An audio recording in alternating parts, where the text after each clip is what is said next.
Okay, so I think it's stable now, so I think we're good to get going. Again, first of all, welcome to today's webinar. My name is David McGill. I'm the facilitator. I'm part of the marketing team here at Scorebuddy. Don't worry, there's not a full slide deck to run through, so we'll just have a couple of slides just to introduce the panel, and then it'll be pure in-depth discussion around customer experience. So the title of today's webinar, as you can see on the slides, is around orchestrating excellence, and the team of the webinar is a Symphony team, so you'll see lots of referrals to that. So hopefully you're going to look forward to that. Just before we introduce the panel, it's always good to see a breakdown of who's dialed in. I find this really interesting. And as typical, we've a big audience from the US, so almost 45%, slightly less than that, of people are dialing in from the US, and the next big chunk are the UK market, so which is typically where our Scorebuddy customers live. So welcome all of you, and lots of other countries, 15 to 20 other regions that people are dialing in from. In terms of industries, again, our typical industries we would see is financial services, technology and healthcare. FS and tech are the two of the biggest ones there, but nice to see such a detailed list of industries there. So it's good to see, and welcome everyone again. If it's your first webinar, you're going to really enjoy it. So before I hand you over to Aaron, I just want to say, hope everyone really enjoys it. I'm going to, first of all, stop kill my microphone, and I'm going to hand you back to Aaron. So,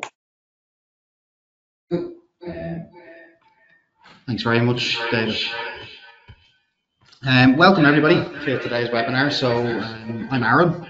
I'm going to be your host for today. I'm going to dive into how QA can be the conductor of a flawless customer journey. So we're going to explore the role QA plays in maintaining consistency, aligning your teams, and ultimately transforming customer interactions into lasting relationships. So each of our speakers that we have with us today are going to help us unpack some key elements, providing expert insights into how you can fine-tune your CX strategy. So let's get started. Look, as David alluded to, we have a stellar panel in attendance. We have Jeppin, and Jeppin, I might get you to introduce yourself if you don't mind. Hey everyone, I'm Jeppin Matthew, and I come to you from the UAE. It's a delight to be here. I'm the co-founder of Tenorflow. It's a boutique CX consulting firm. Carry a bit over 20 years of a love affair with anything CX. Also on the board of the Dubai Contact Center Business Group that we have under the Dubai Chambers. Absolutely thrilled to be here. Can't wait to dive into an awesome discussion ahead. Huge shout out to Scorebuddy for bringing us all together. Thank you, Jeppin. A busy man, by the sounds of it. Perfect. So Ruth, I might get you to introduce yourself as well, please. Sure. Hi, everybody. I'm Ruth. I've been working with the AI first customer service focused company called Intercom for nearly 10 years now, most of which was spent leading their frontline customer support team in EMEA. But just over a year ago, I moved into a more strategic role that's focused on scaling our customer experience by using the most cutting edge technology. So my team are now responsible for AI implementation, knowledge management to feed the AI beast, and building a community of for AI enthusiasts in the customer service world. Perfect. Thank you very much, Ruth. And then finally, Nate. Hello, Nate from Nashville here. So excited to be on this webinar. What a great topic and a wonderful group of folks here. I am somebody who loves pickleball. I'm a certified pickleball instructor. I did once win a talent show by recreating the Lion King on roller skates. So it's gone downhill from there. Father of two daughters. And yeah, just loving life out here in Middle Tennessee. From a CX perspective, I am a student of this work. Haven't got it figured out by any means, but I've been studying it for the last 15, 18 years. So I'm now an industry analyst inside of Metric Sherpa, a new organization that's helping organizations to crack the code around customer experience. Partnered up with Justin Robbins there, and so excited for that new endeavor. And yeah, can't wait to dive into this amazing topic. Thank you for having me. Fantastic. Thank you, everyone, and thank you, Nate. So, look, today the panelists are going to offer unique perspectives on customer experience.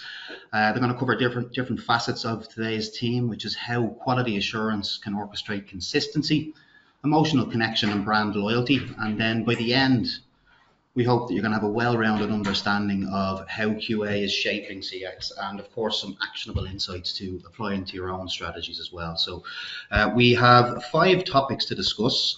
Topic 1 being the overture, setting the stage for CX excellence.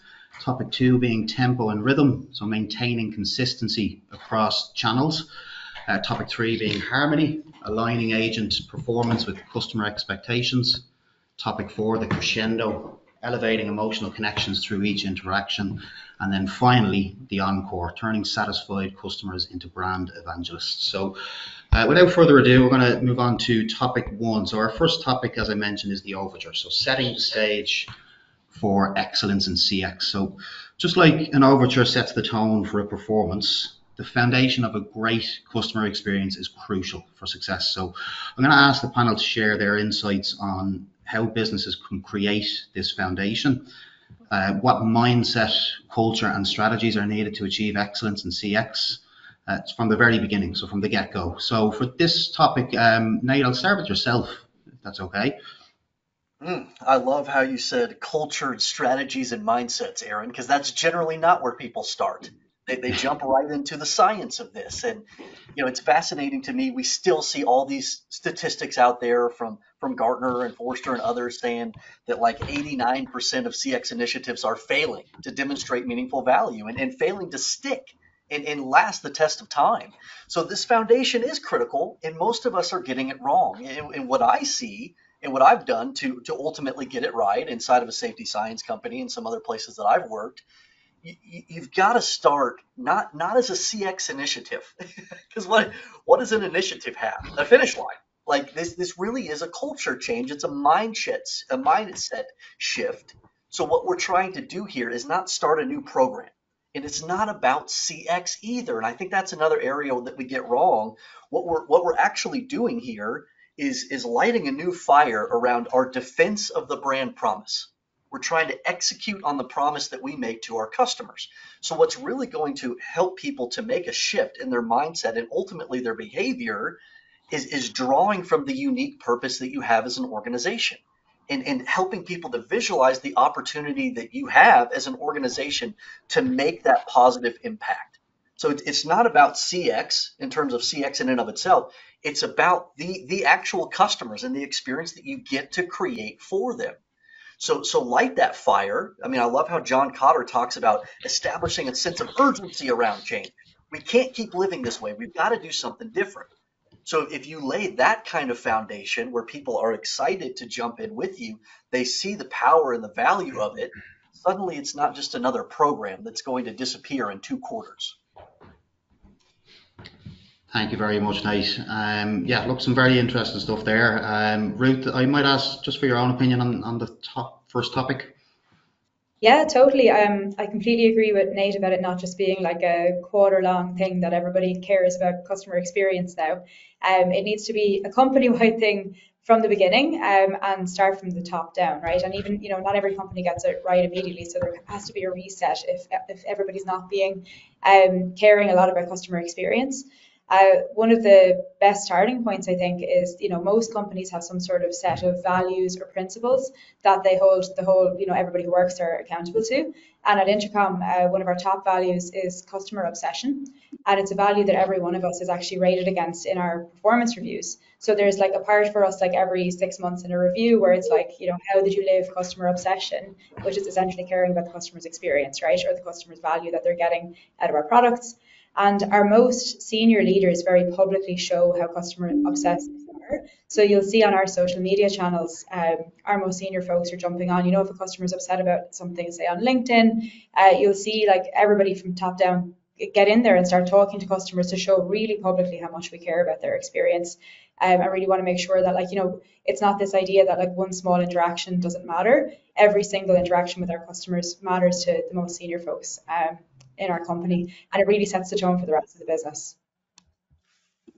Absolutely, and look, in that in itself, it makes it a memorable experience for the customer when they have somebody of a senior level trying to resolve their issue. So appreciate that, Ruth. And then finally, Jeppin.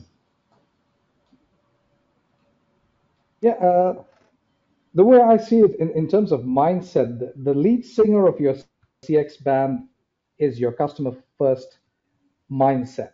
And that trickles down, and you get that deep into all of the various silos that you engage with within your entity, anticipating your customers' needs and then delivering before they ask. Uh, and of course, that brings the whole culture into the picture. Culture requires us to be a tight-knit band. You can have operations, maybe the drums, or support the bass, or marketing the keyboard. Everybody is got to play in harmony. And once you have everyone in sync, you'll obviously be at the forefront to avoid all of those awkward, out of tune moments. And keeping things fresh and exciting uh, is the set list at the end of the day. That's your strategy. So you need to have a good set list, but flexible at times in order to try to throw an encore when your audience demands for it. So using insights to cue your set list and go along and keep the performance fresh, I think is also quite key in terms of applying your strategy on grassroots. Jeppin, you definitely got the orchestra memo anyway. Gold star for theme adherence. Well done. Perfect, thank you. And look, I suppose setting the stage for CX excellence, when you're laying a solid foundation, QA can act as a tool to ensure that every touch point that you're having with that customer is reflecting your brand values. So some really good points there made in point one. So thank you very much. We're going to now move on to our second topic, which is the tempo and rhythm. So maintaining consistency across channels. So just like a well orchestrated performance relies on a steady tempo, delivering a seamless customer experience requires consistency across every single touch point. So again, I'm going to ask the panel just to discuss how they feel businesses can maintain this rhythm and just ensuring that customers receive the same level of service, no matter the channel. So whether it's phone, email, in person. So let's hear your thoughts on keeping CX in harmony across platforms. So for this one, Jeff, I'm going to start with you on this, if you don't mind. Yeah, sure, Aaron. I think it's key that when you're delivering something, regardless of the platform, it could be maybe an acoustic session in a cafe or a full blast volume in a stadium. The tempo has to stay steady, no matter where your audience or your customers are listening in from. So you can't have uh, jazz being played at one venue and rock in another, and then break out into EDM on your social media platforms. You need to have a very clear omni-channel approach.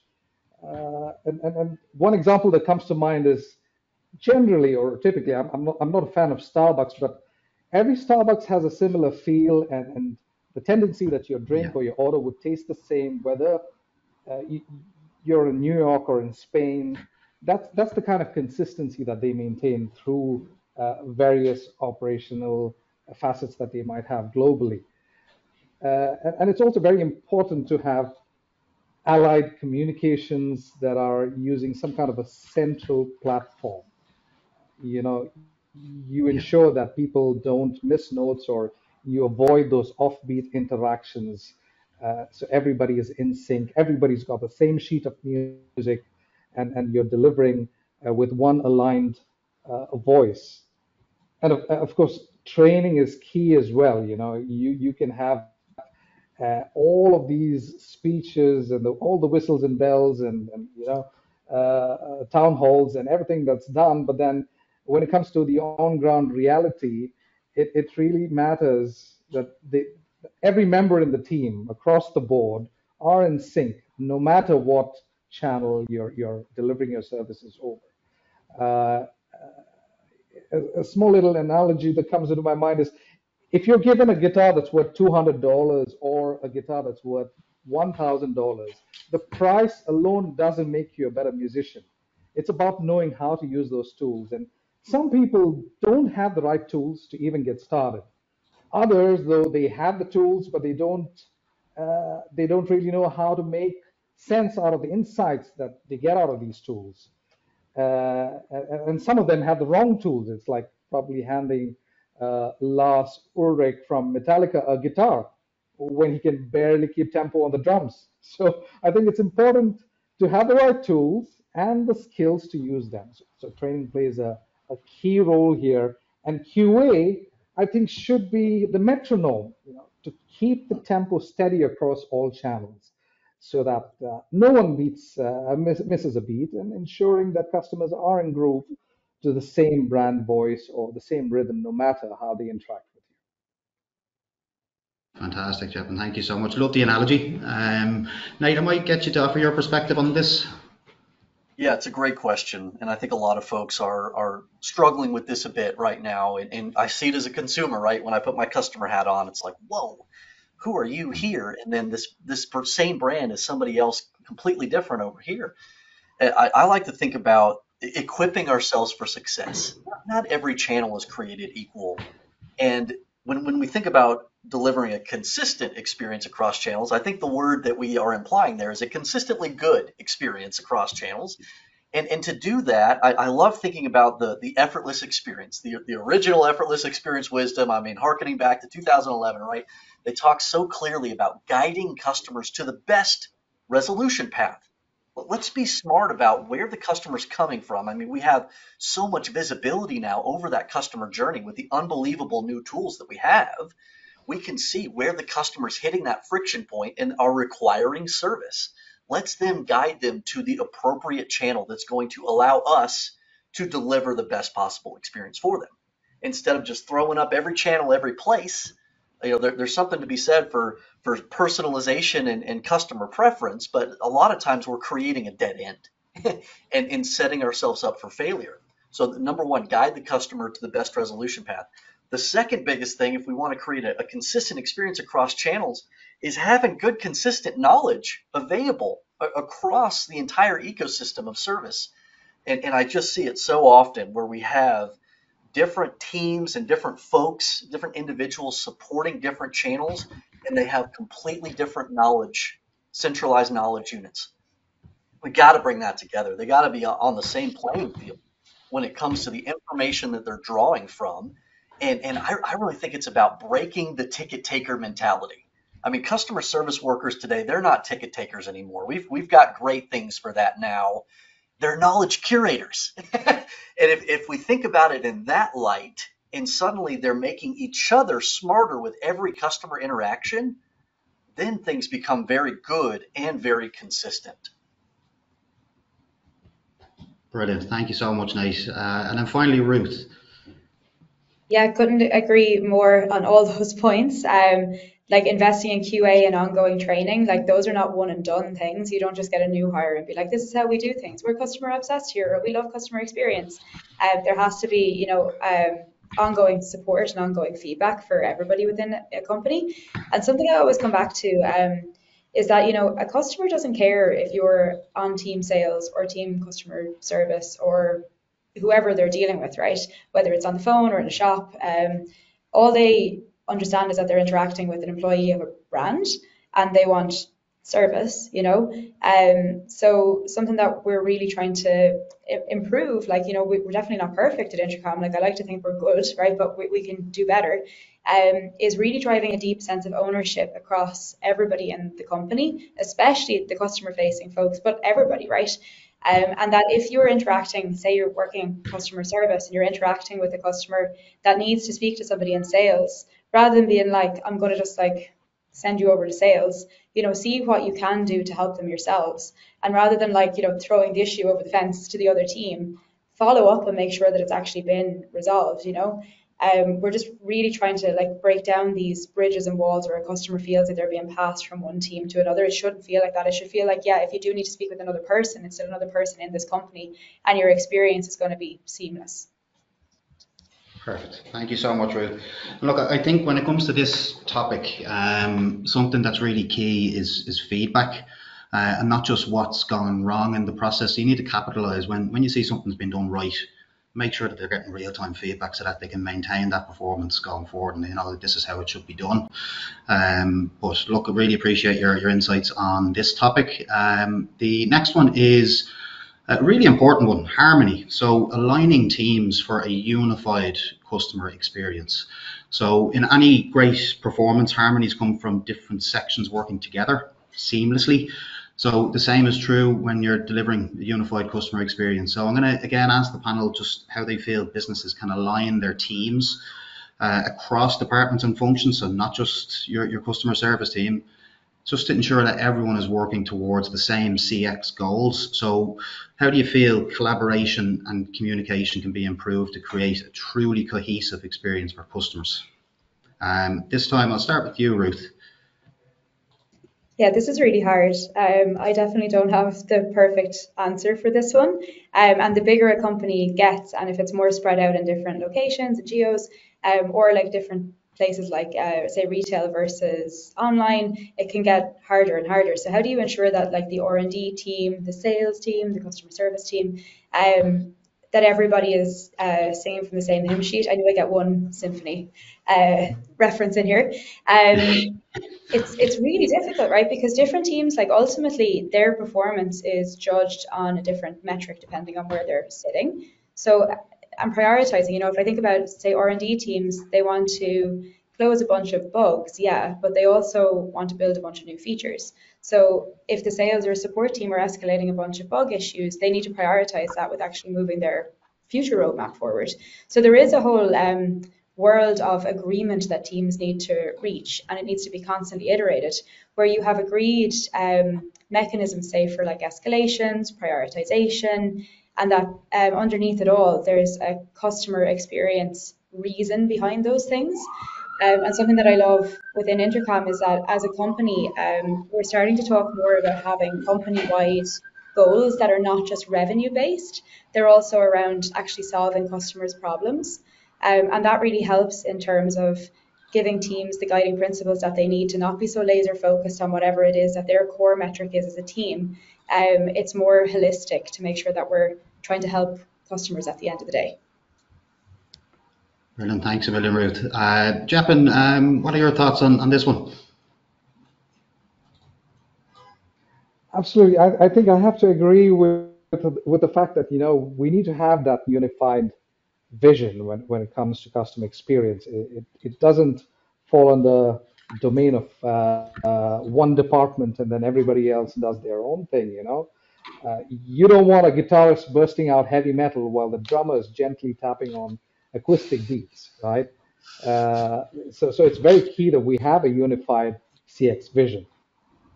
Cross-functional collaboration. Now, this is another big nightmare. You know, it's key that you feed off all of the skills and the good side of everybody else within your organization. You know, we're not trying to put one department down and lift the other one up or undermine anybody's skill set here.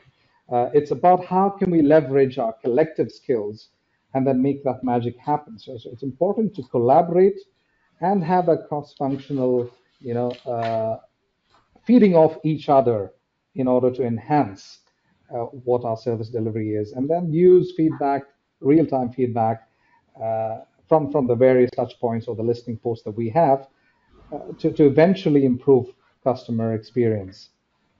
Effective communication is key as well. You know, I think communication and coordination is important. I'm not sure if any of you guys noticed last month during a performance in Rome, David Gilmour's guitar strapped. Uh, and there's rumors that he was using one of Jimi Hendrix's old guitar straps. So mid-song, without missing a beat, he just continued to play along, signaled to his guitar tech, who swiftly swapped the guitar, and that allowed David Gilmour to carry on with that iconic spine-tingling solo of "Comfortably Numb" just in time. You know, if you watch that video on YouTube, you'll be surprised. It was just it happened moments before the main lead for "Comfortably Numb" kicks in. So that was smooth teamwork. You know, effective communication, and people having their eyes on top of everything. You know, everything's being monitored consistently. And I think that's where QA also is important. You can look at it as form of a band leader, just making sure that all sections stay in harmony, ensuring that all departments hit the right notes, uh, and collectively offer the seamless experience that our audiences are after. Jevon, thank you so much. And then finally, Nate. Yeah, that's a cool story, Jeff. And I was recently at a Lindsey Sterling concert, and somebody who opened for them is a band called Walk Off the Earth, who's probably the most creative and dynamic set of musicians I've ever seen. And the technicians were as much a part of the show as anything. I mean, there was literally they were throwing instruments up in the air, and somebody was there to catch it, throwing one back at them. Like you wouldn't believe the coordination going on. It was so much fun to watch. This is a great question, Aaron. There's a quote that I just found that I recalled from Maven Insights. CX strategy depends on two things: changing the mindset of the organization and collectively adopting to delivering the desired experience. Now, I love that quote for a lot of the reasons that Ruth is describing, right? I mean, if you don't have alignment in terms of the desired experience, then what are you doing? Like your customer's going to feel that. Like you're all working towards different objectives. There's no alignment of goals. And so what would be the mechanism then where you would be able to do the type of goals that Ruth is talking about? It's a CX change coalition. It's a group of leaders that represent this larger customer journey who are aligned in terms of what are we trying to achieve? What are we being held accountable to? How can we work together to make this objective the objective and not get caught up on the smaller departmental objectives, which oftentimes cannibalize the larger customer experience due to a lack of alignment. So when you have that CX change coalition in place, you can start to do some really amazing things. But then to echo Jeff's comment, but then how do you breathe life into that over time? It's change management capability. I mean, CX leaders are community builders first and foremost in my mind. But secondly, if I were to pick any attribute of a great CX leader, it's a good change management leader, a good project manager. You're right, like you have the ability to execute and to guide people through a change initiative. And the only way that you're going to breathe life into that and get continued alignment through time is through a really good voice of customer initiative. And nobody makes a better case for that than Jean Bliss in Chief Customer Officer 2.0. She talks about the listening post that Jeff had mentioned. She talks about identifying the power core in the organization and recognizing and honoring the power core and converting them into a CX ally. And so often it's IT. It's the IT department because they control the data, they control the budget, they've got the AI initiatives in that department. So we sit here and act like IT is peripheral to CX when in fact they have to be the heart of it. They have to be helping us to drive it, or else we're going nowhere in terms of getting overall organization alignment. Thank you very much, Dave. Now, I suppose just to add to that, I feel like obviously every single department has an impact on the customer's experience. So there's no reason why the customer feedback loop shouldn't be open to each department, not just the customer service team. So QA, not only will it allow you to uncover agent performance, it can allow you to uncover problems in other areas. So I think that feedback loop doesn't need to be just restricted to your customer team.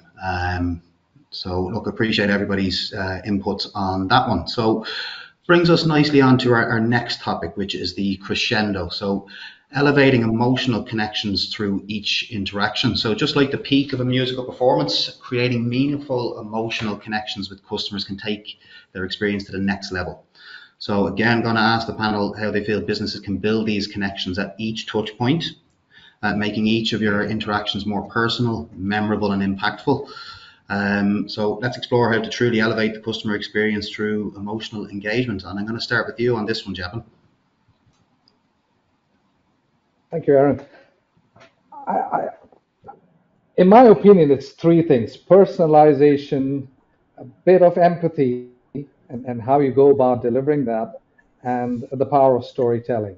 Now, a story that comes to mind about personalization, there's this large biotech firm, Amgen, that's based in the US, that uses data science and artificial intelligence to personalize patient care by trying to analyze and identify patients who might benefit from preventive treatment And this proactive nature helps notify healthcare providers even before the health event occurs, thereby, offering individual insights based on patient data. So that was very personalized, and that helped them build a lot of trust both with their patients as well as with healthcare providers. Uh, Empathy, of course, is the melody that runs through the entire performance. You can't keep that in small chunks, maybe midway during your delivery. It has to be something that's consistent. There's a story about Lego where there was a young boy who had autism who wrote to Lego and told them that he lost his minifigure, and he expressed his disappointment. They could have just brushed that letter aside, but they chose to respond with a personalized letter, and they sent him another replacement, and they showed empathy. And also, I'm sure that through that kind gesture, they did not just win a loyal fan. That story resonated across the globe, and people, started to look at it as a very, very telling, empathetic response to a situation that could have been easily brushed aside. And storytelling, I've seen a lot of companies doing this, where they try to make their customers part of their story or feel like they're part of the journey, and they stay loyal, and they grow loyal, and you end up creating lifelong fans, just like your favorite band. So GoPro is one, the GoPro fan club, where they used to encourage people to create and share their adventures captured using their GoPro cameras. And GoPro used to use their social media to promote all of these content, highlighting their customers' creativity as well as adventurous spirit. I think even Tesla did that with some community and brand reach opportunities where some of their customers come together and get to share their experiences. So these are great advocacy platforms, and it also fosters a sense of belongingness, and draws them a little closer to their brands. And QA is important because it's important that we hit the right emotional notes. You don't want to overdo it, and at the same time, you don't want to use that as a blaring PR stunt as well. So it's a fine line on how you go about delivering it. Thank you, Jeppin. Nate, what are your thoughts on this one? Yeah, I've got some additional thoughts regarding what Jeffin is saying there for our next topic. But thinking about creating emotional connection with each interaction on more of a customer service level. As I was thinking about this question, I love this question because, as mentioned before, I feel like many organizations are kind of caught up in a ticket taker mentality. I'm just here to take tickets. And customers feel that, and the service workers feel that. I'm just here to take tickets, and it's so much bigger than that now. And so I've been working hard, as I developed the new customer service center, this year for the largest PRO in the world, and it was for the artists themselves. It was like I'm going to make sure that the emotional connection is there. And the very first thing that I was doing was hiring people who were already brand advocates. Because you can't fake that. Like you've got to bring those people in that have that desire, that love for the customer built in. It's really hard to train that in. I mean, it's kind of impossible. So I mean, they have to have that emotional connection kind of already as a brand ambassador, and then it spills over. Simon Sinek talked about customers are never going to love a company until the employees themselves love the company. You just can't have it to happen. But then as we get a little bit more specific into these interactions that they're navigating, having the freedom to do it, folks. I mean, we got to move beyond over focus on things like average handle time, over focus on putting people in a specific box. So this is where our quality program gets to evolve too, right? Because we got to back this up, and we're reaching more into, okay, we've automated so much of the transactional tickets. That's great. So these interactions that we're getting to have, how are we drawing out the behavior and incentivizing people to create a great connection? And what does that look like in the quality program? Because that was tough for me at the PRO to create that type of modern quality approach, but it was so important because otherwise you can talk about all day about creating an emotional connection, but if they're being graded, towards being a ticket taker and being back in the box, gone. Forget it. It's gone. You're never going to create that type of culture and department. So it's like, how do we unlock more of a guide mentality? And Aaron, you know, because you're probably rolling your eyes like, here we go again. But I love that metaphor of being a guide that Donald Miller talks about in building a story brand. We're not the hero of the story. It's the customer. So then what are we in the equation? We get to be a really effective guide.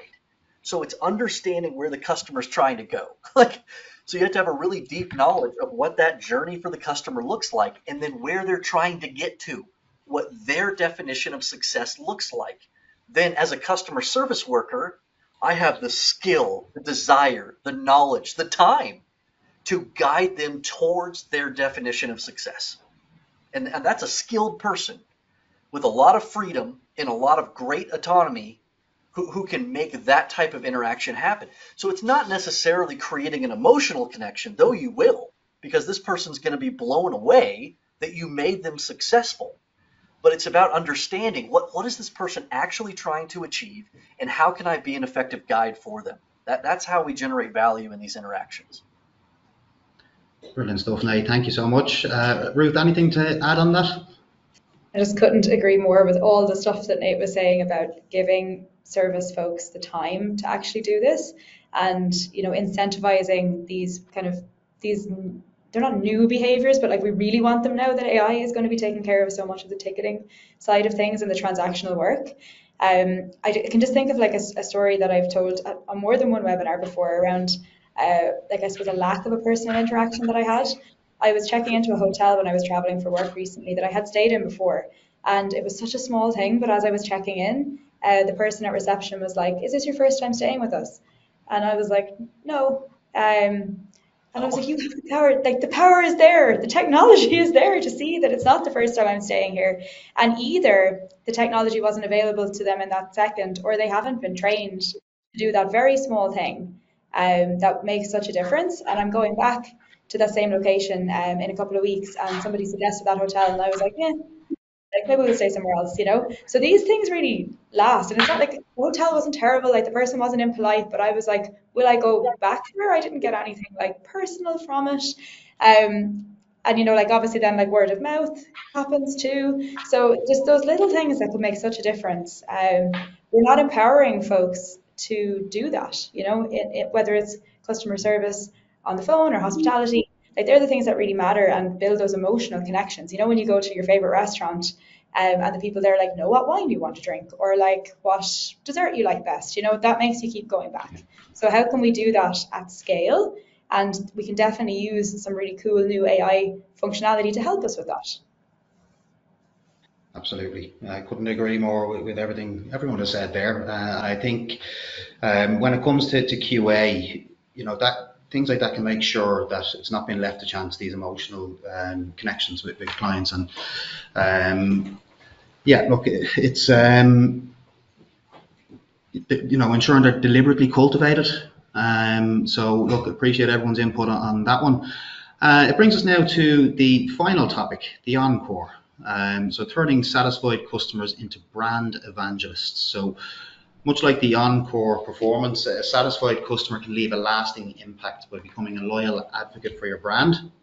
So again, I'm going to turn to the panel for their input on how they feel business can go beyond satisfaction.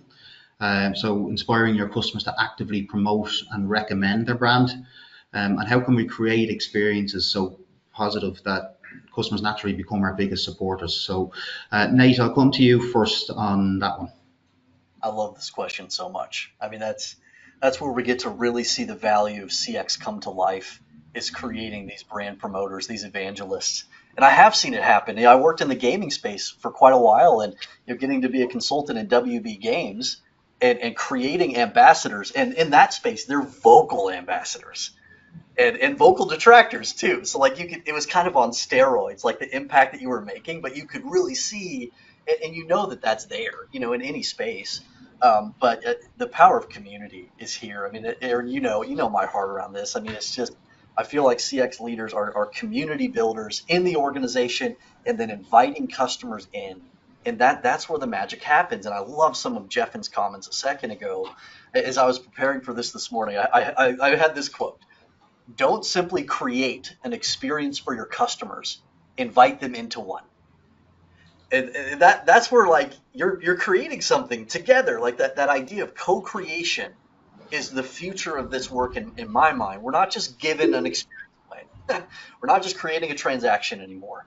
We care so much about this organization's brand promise and what we're getting to do, like the unique way that we get to serve communities and customers, that we're inviting our customers in to be a part of that discussion. So community vehicles, a brand community is so powerful. Lego's a great example that has one. But you think about these technology companies, Jeff and said GoPro, incredible community around that. A lot, retail, it can be a little easier, but I've seen so many organizations. There, Rust-Oleum, Rust-Oleum has one of the greatest brand communities you've ever seen on just creative uses on this spray paint based product. And so, I mean, any organization in my mind, community can and should play a role.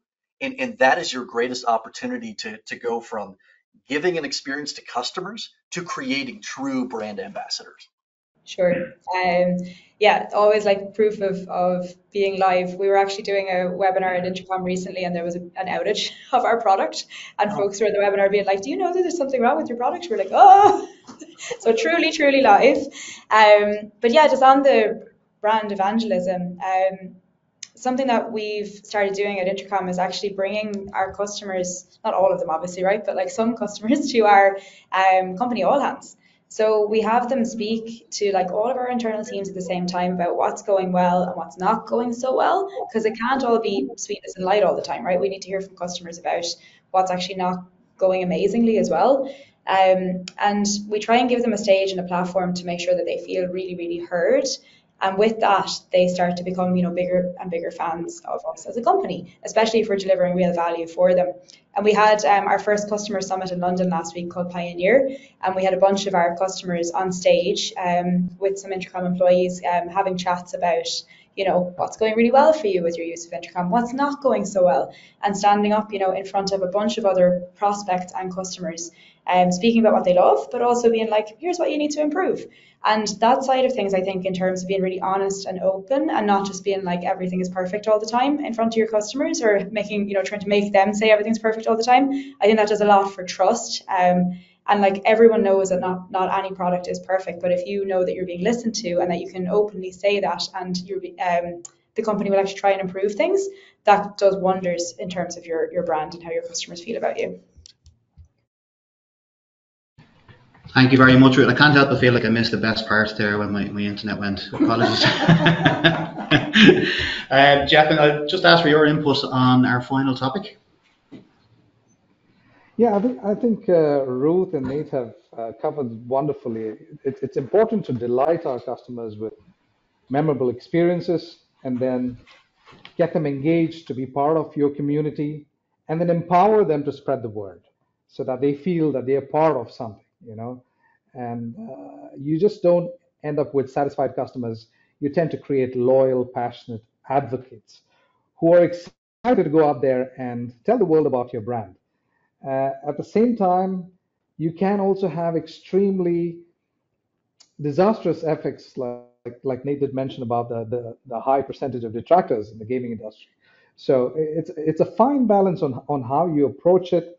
One size doesn't fit all. You have to curate your personalization specific to maybe segments. What works in a certain region may not in another. So you'll have to study a little bit about what's happening on ground, what's the level of adoption, right from probably an organizational level or a business side of things on how well or mature they are in terms of their tools and the skills that they have. You did mention about your experience at the hotel check-in. This morning I called in for a car service appointment, and I was surprised the lady introduced me by name, and she knows everything about me. So I assume that she's got a CRM that captured everything, and she knows when my last service was. And in the end, she asked me which car is the service for.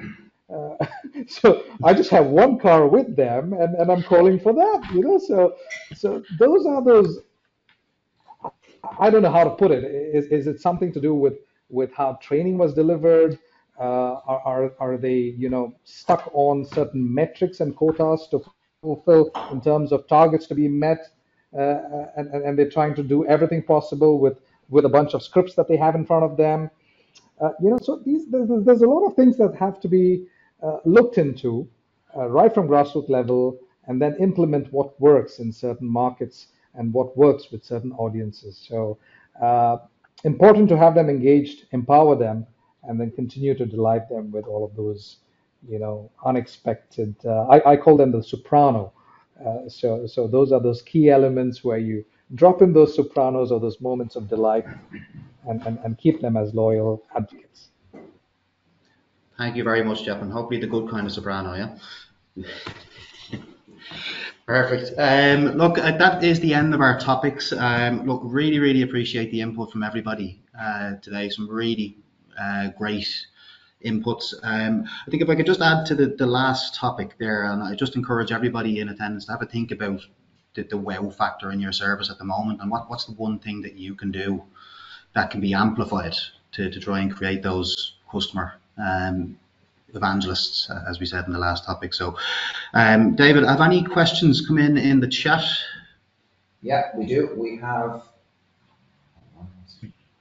Yes, we do. We have one question from Paul. Nate, I see you already responded there. So Paul is asking, our organization has a new CX leader who has never done CX before. Interesting. Please share recommendations for how this person could get immersed in CX properly. So Nate, I know you shared a link. So maybe you might just explain what that is, please. And then Jeppin or Ruth, if you have any other thoughts. Yeah, this happens more than you might think. And I've been running a nonprofit called CX Accelerator since 2018, just a community for CX pros looking to get started really well. So we definitely encourage Paul, for this leader to jump into that really encouraging, very helpful community as an example. There are others out there too that are very good. But that CX primer was written exactly for somebody like this. So I think that'll be a great starting point for them. But I would, I'd give them the benefit of the doubt. I know that can be hard, Paul. But when we really break down to what customer experience is, it's changing the thoughts and perceptions that people have towards a brand. So, I mean, there's a lot of different backgrounds that people can have that bring really good, positive things into the work of CX. And I hope that this leader has some of those really good, positive things, and maybe not some of the legacy baggage that we carry around. So I'm certainly rooting for them, and let me and these other folks know how we can be a resource for this person. Thank you very much, Nate. So I know that there's not many other questions that have come into the chat, but Nate, I know you posted about this webinar a couple of weeks ago, and there was a question on the post that I'd be keen to hear the panel's input on. So it was from a gentleman called Brett, and he had asked, the orchestra is a great analogy for CX, and he'd like to hear the panel's perspective on whether or not a CX leader is most effective as the conductor, out front, highly visible, leading the way, or as the rhythm section, so less visible, keeping time and creating space for the other players to shine. So who wants to take that one?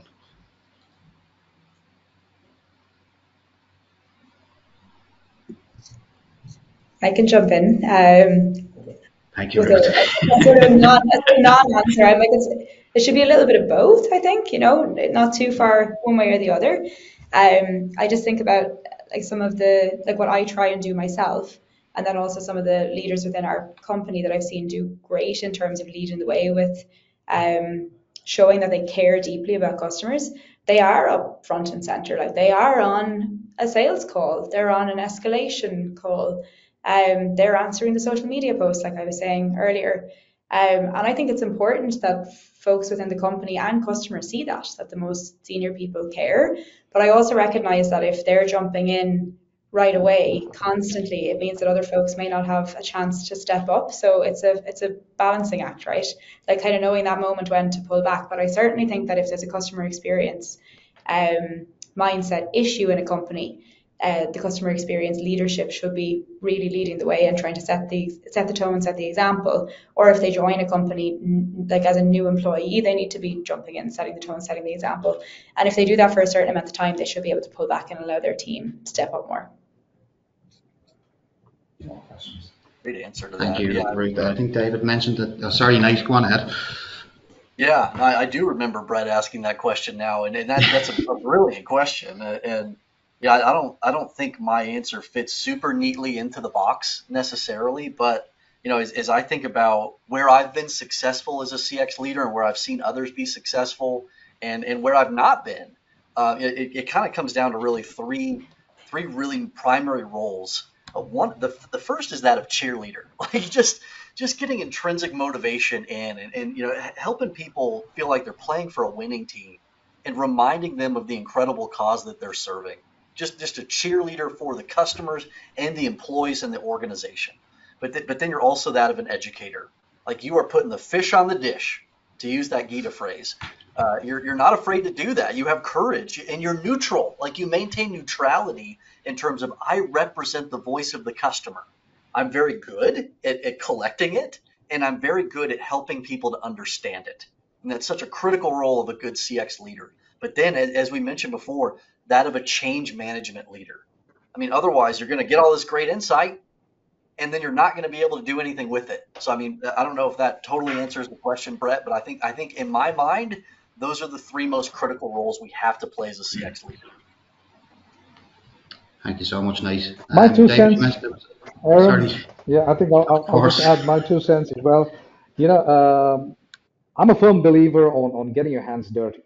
Now, I don't think we have reached a level of maturity where somebody could stand up and be that conductor. Because for that, of course, you need a bunch of musicians who are good at what they do, which is not what we come across on a day-to-day basis. So there are times where you're probably training somebody to be a better musician. There are times that you probably have to be maybe a sound engineer just to make sure that everything sounds right. You could also look into various other aspects of things. So it's important to not sit on that pedestal, and think you're the know-it-all, and then delegate or throw your vision across different departments, because then you're only going to be firefighting and trying to waste probably 50 or 60% of your day handling stakeholder management and things like that, and trying to get buy-in and all of that stuff. We are a lot of different entities and departments within an organization that's coming together cohesively to work together to try to deliver one common objective. And standing there, being that, Amazon usually has that empty chair during their board meetings, right? So I'd look at a CX leader as somebody on that chair, putting a voice for the customer into any decision that's being made at a C level, and then trickling it down into action and translating that into results. So it's a mix of a lot of things. You can't just be a conductor because you don't have qualified musicians sitting in front of you, who can sing along to all of those tunes. Maybe that's our end objective, and that's where we hope to be in the near future with all of the enhancements that are coming across our way, along with technology and AI and all of that stuff. So yeah, that's my 2 cents. Thank you very much, everyone. And we do just have a final question, and it is from Jason. So Jason has asked if there's any advice for CX practitioners trying to drive impact in a break-fix-led organization.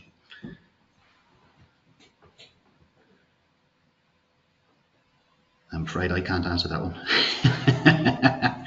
Well, that's tough. I feel like in the early days, I was working for a major safety science company. I feel like we were kind of in that break fix mode. And then our development team brought in agile thinking. So it's all about value streams, right? And I think, Ruth, you were kind of mentioning this too. I mean, that idea of trying to balance the idea of fixing stuff like bugs versus like creating new features in software. But it's bigger than software, right? I mean, we're trying to figure out that type of balance in just about anything. And it was really fun to see product managers take on a CX mentality and think very strategically about what are we doing and why. It's one thing to fix something that's broken, but it's another thing to really help somebody in a very specific and powerful way. And you're weighing things like, how many people can I positively impact by fixing this? And by which degree? So like you're asking these really intelligent questions, and what it comes down to is, where should I be spending my time? Would it be better if I was out helping to develop this thing and build this thing, rather than jumping over and fighting this fire? Firefighting mode is the killer of strategic CX. You can never get out of it. So you have to transcend that and get out of survival mode to where you can do some good, positive, strategic things. And that requires the type of goal creation that Ruth was talking about before, the type of strategy that comes out of a strong CX change coalition, and not just some executive that's out here just trying to fix things. It's not going to work. Hey, thank you very much. Just in the interest of time, Ruth, Jeff, any final thoughts on that just before we wrap up? I just agree. Sorry, that sounded like disagree. You disagree. I just agree with all of that Nate just said. Perfect. Look, I'm going to hand back over to David just to do the wrap up. But I just wanted to thank you all very much for your input. It's been an absolute pleasure. And yeah, enjoy the rest of your day. And thank you everybody for joining. Thank you. Great. Thanks, Aaron, again. And just final thoughts from me. Thank you, Ruth.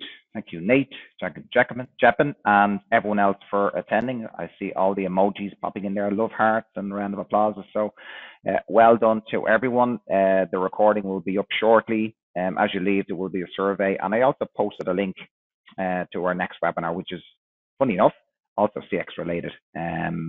So yeah, looking forward to that. Surprise, surprise. So again, thank you everyone. We've 58 seconds left, so we've got it done just in time. So again, have a great afternoon, evening, morning, everyone. So talk to you again. Bye bye.